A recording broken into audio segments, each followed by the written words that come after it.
No one who serves at RAF Northolt can fail to be moved by the station's rich heritage. Every day we see buildings that were used during the Second World War. The Churchill hangar, the officers' mess, and this historic operations room.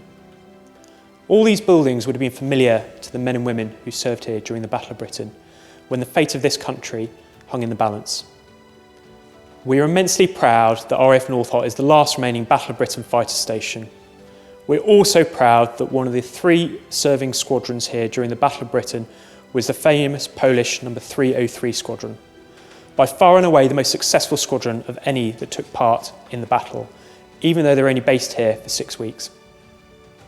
Our association with the Polish Air Force continued for most of the war, and there were always Polish fighter squadrons based here at RAF Northolt.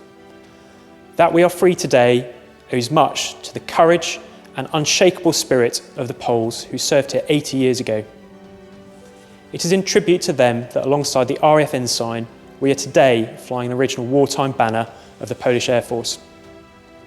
In those dark days, our history, our values, and our commitment to freedom were bonded together. And that bond has been unshakable through generations. We salute their memory. Cześć, pamięci.